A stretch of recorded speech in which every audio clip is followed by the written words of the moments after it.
तो मित्रगण, आज हम लोग वीरासन समझेंगे।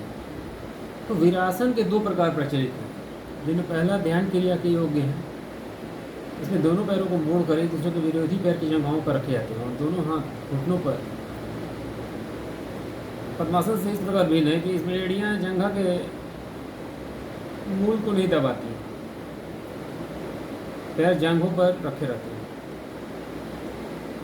शेष अंगों की स्थिति तब बंद आदि पूर्ण वर्णित ऐसे नहीं रहती है। दोनों जांघों के दबे रहने से शरीर में जो संरक्षता सी आती है, इसी कारण से वीरासन का नाम दिया है। मित्रों, इसमें वीरासन, इसमें दोनों पैरों को मोड़ कर एक दूसरे के विरोधी पैर की जंघाओं पर रखी जाती है। ठीक है, और दोनों घुटनों पर, एक जगहों पर करते हैं और दोनों घुटनों पर हाथ रखे जाते हैं। इसमें एड़ियाँ जंघा के मूल को नहीं दबाती, जैसे कि हम लोग करते हैं। पहले पद्मासन में हम लोग ऐसे मित्र बैठते हैं तो हम लोग क्या करते हैं, एड़ियाँ जो है पंजा ऐसे दबाती है, इसमें थोड़ा सा आगे रखना है। ठीक है, इसको ऐसे रख के, तो इसको मतलब पद्मासन में जैसे बैठते हैं ना, वीरासन का प्रथम प्रकार ऐसे बैठ जाना है, इसको थोड़ा सा आगे रखना है ये। ठीक है, और इसको भी जितना हो सके, और उसके बाद दोनों हाथ को ऐसे रख लिया। तो ये भी तो हो गई वीरासन की स्थिति। दोनों हाथ को यहाँ पर रख के ऐसे करके ये वीरासन की स्थिति है। ठीक है,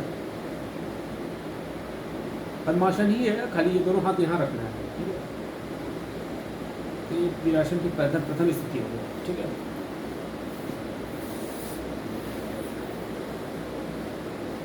दूसरा प्रकार में तो क्या है, दूसरे प्रकार में एक पैर को मोड़कर उसकी एड़ी नितंब के नीचे लगाकर उस पैर के पंजे पर बैठ जाते हैं। एक पैर को ऐसे मोड़ लिया और दूसरा पैर को ऐसे रख लिया और दोनों हाथ ऐसे। तो मित्रों, इसमें क्या करना है कि दूसरे प्रकार एक पैर को मोड़कर उसकी एड़ी नितंब के नीचे लगाकर उसके पंजे पर बैठ जाता है। ये इसको मोड़कर इसके पंजा पर बैठ जाना है। ठीक है, दूसरा पैर मोड़ सही के आगे इस प्रकार रखते हैं कि दूसरे पैर का घुटना आसमान की ओर रहे। दूसरे पैर का घुटना आसमान की ओर है, तलवा पूरा जमीन पर लगा रहे, तलवा जमीन पर लगा हुआ है। पिंडली जांग के भीतरी भाग एड़ी जांग के नितंब के जोड़ से सटी रहे। पिंडली जांग के, पिंडली जो है जांग के भीतरी भाग तथा एड़ी जांग व नितंब के जोड़ से, तो ये जो है एड़ी जो है ये जांग और नितंब के जोड़ इससे सटी रहनी चाहिए। ठीक है, इस तरह से गर्दन भीड़ तथा आदि प्रवृत्ति रहते हैं। इस आसन से हनुमान जी सदा प्रभु चरणों में विराजते हैं। इस आसन विश्राम आसन होते हुए भी शरीर इसके अलग से बस नहीं होता और आदेश मिलते ही सेवा के लिए तुरंत उठने तैयार रहता है, इसलिए इसे वीरासन कहा गया है। तो विद्यार्थियों को इस आसन से अध्ययन करना चाहिए, इस प्रकार मित्र उसको करना है। ठीक है, ये जो है ये जांग से सटा रहेगा पैर का जो है एड़ी। ठीक है, तो फिर से मैं करता हूँ इस वीरासन में, मैं ये मुद्रा करता हूँ, जैसे ऐसे बैठ गए, ये पंजा पर बैठ जाना है। ठीक है, इतना बैठ के, और ये जो पैर है इस एड़ी जो है ये जांग से सटा रहेगा। ठीक है, और दोनों हाथ को इस तरह से, ये वीरासन का मतलब दूसरा प्रकार है। ठीक है, ऐसे करके आप बैठ सकते हैं। ये जो है आकाश की ओर रहेगा। ठीक है, दोनों हाथ इस तरह से रहेगा। ये जो इसका पैर का एड़ी है ये इधर जांग से, इधर नितंब से सटा रहेगा। ठीक है, इस तरह से। प्रथम प्रकार क्या है मित्रों, पद्मासन में जैसे लोग बैठते हैं। प्रथम वीरासन का दो प्रकार है। प्रथम प्रकार पद्मासन में जैसे बैठते हैं, पद्मासन में से बैठ गए और दोनों हाथ यहाँ ऐसे,